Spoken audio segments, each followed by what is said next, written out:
İki tekerlek, bir motor ve saf özgürlük.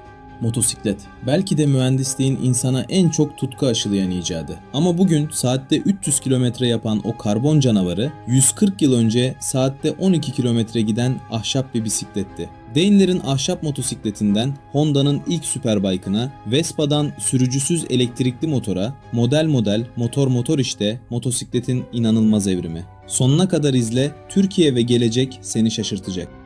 Hikaye 1885'te Almanya'da başlıyor. Gottlieb Daimler ve Wilhelm Maybach dünyanın ilk benzinli motosikletini yaptılar. Reitwagen yani binek araba. 264 cm3'lük tek silindirli motoru saatte sadece 12 km gidiyordu. Yanlarda küçük destek tekerlekleri bile vardı. Bir oyuncak gibiydi ama motosikletin kalbi tam burada attı ilk kez. Peki ilk gerçek üretim motosikleti kimdi? Cevap 1894'te geldi. Hildebrand ve Wolfmüller. Bu seri üretilen ilk motosikletti ve motorat yani motosiklet kelimesi ilk kez bu araç için kullanıldı. 1489 cm3'lük iki silindirli motoru saatte 45 kilometreye ulaşıyordu. Artık bu bir deney değil, satılan bir üründü. Sonra sahneye Amerika çıktı. 1901'de Indian, 2 yıl sonra da Harley Davidson kuruldu. İkisi de bugün efsane. 20. yüzyıl başında Amerika'da motosiklet bir çılgınlığa dönüştü. Board track denen ahşap pistlerde frensiz motosikletlerle saatte 150 kilometreyi aşan ölümcül yarışlar yapılıyordu. Indian ve Harley bu kültürün ve Amerikan motosikletinin temelini attı.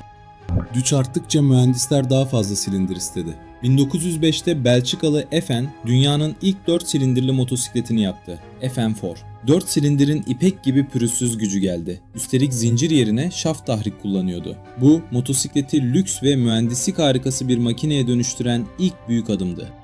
Almanya ise kendi imzasını attı. 1923'te BMW ve ilk motosikleti R32'yi tanıttı. Karşılıklı çalışan iki silindirli boxer motoru ve şaft tahriki öyle akıllıca bir tasarımdı ki BMW 100 yıl sonra bugün hala aynı boxer motoru kullanıyor. R32 güvenilirlik ve mühendisliğin sembolü oldu. Alman motosikletinin şablonunu çizdi. Peki lüksün ve hızın zirvesi neydi? İngiltere'de Brav Superior SS100.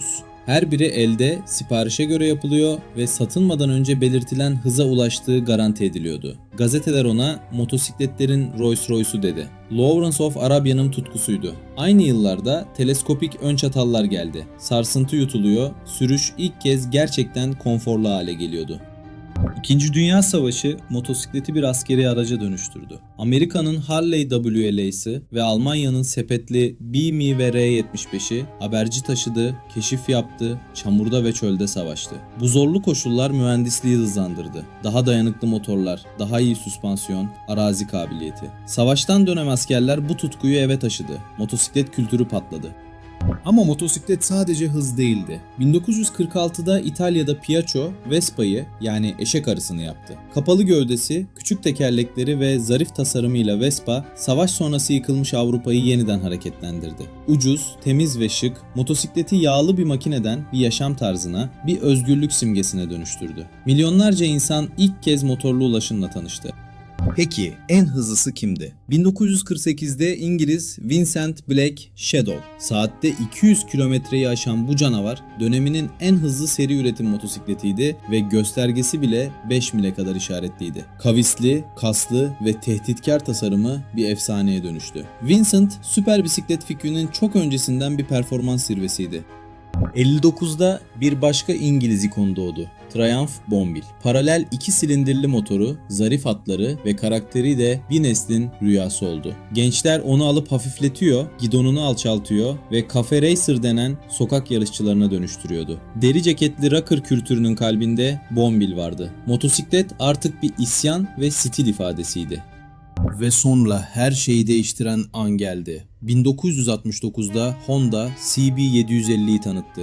Tarihin ilk Superbike'ı. Seri üretilen ilk 4 silindirli motoru, bir ilk olan ön disk freni ve uygun fiyatıyla oyunu tümden değiştirdi. Güçlü, güvenilir ve herkesin alabileceği bu motosiklet, Japon markalarının küresel egemenliğini başlattı. İngiliz ve Amerikan devleri bir anda geride kaldı.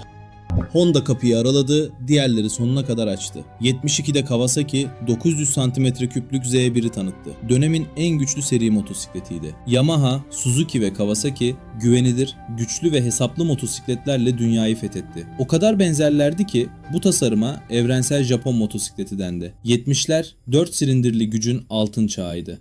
80'lerde motosiklet aerodinamikle tanıştı. 85'te Suzuki GSX R750 pisti sokağa taşıdı. Tam kaporta, hafif alüminyum şasi ve yarış motoru sıradan biri artık yarış makinesi alabiliyordu. Rüzgarı yaran renkli kaportalar, yatık sürüş pozisyonu ve çığlık atan motorlar. Race replika çağı modern Sportbike'ın doğuşuydu. Japonlar mühendisliği zorlarken İtalyanlar sanatı ekledi. 94'te Ducati 916 çıktı. Maessimo Tamburini'nin tasarladığı bu motosiklet tek taraflı salıncağı, koltuk altı egzozları ve o eşsiz L-twin motoruyla çoğu kişiye göre tarihin en güzel motosikleti. Hem pistte şampiyon oldu hem de bir sanat eseri gibi müzelere girdi. Ducati tasarımı performans kadar önemli kıldı. 2000'lere doğru asıl devrim motorda değil, beyindeydi. 98'de Yamaha R1 kompakt gövdesi ve keskin gücüyle çıtayı yükseltti. Ardından elektronik geldi. Yakıt enjeksiyonu, kilitlenmeyen ABS frenler, çekiş kontrolü ve ride-by-wire gaz. Motosiklet artık sürücüyü koruyan, kaymayı önleyen tekerlekli bir bilgisayardı. Güç arttı ama aynı zamanda çok daha güvenli hale geldi. Peki bu sahnede Türkiye neredeydi? Sandığından çok daha güçlü bir yerde. Türkiye'de her yıl 1 milyondan fazla motosiklet satılıyor ve Mondial, Kanuni gibi yerli markalar üretim yapıyor. Dahası Volta gibi yerli firmalar kendi araştırma merkezlerinde tasarımdan yazılıma kadar elektrikli motosiklet geliştiriyor. Motosiklet Türkiye'nin hem en yaygın ulaşım aracı hem de büyüyen bir sanayi kolu. Yerli ve elektrikli, geleceğe iddialı bir giriş. Ve bugün 140 yıllık yolculuğun en büyük dönüşü elektrik.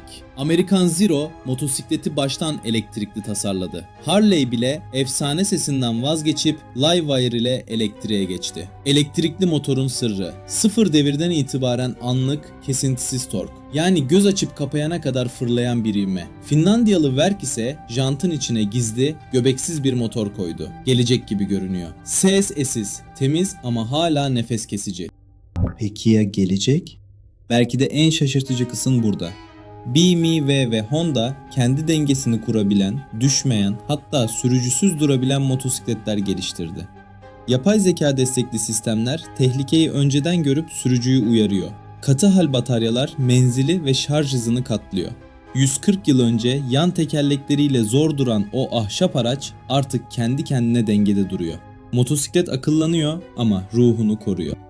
Ahşap bir bisikletten kendi dengesini kuran elektrikli devlere, 12 kilometreden 300'e. Motosikletin evrimi aslında insanın özgürlük, hız ve mühendislik tutkusunun hikayesi. Peki sence bir sonraki durak ne? Uçan motosikletler mi? Tümüyle yapay zeka mı? Beğendiysen abone ol, yorumda en çok hangi model seni etkiledi yaz. Bir sonraki videoda başka bir aracın evrimini birlikte keşfedelim. Görüşmek üzere.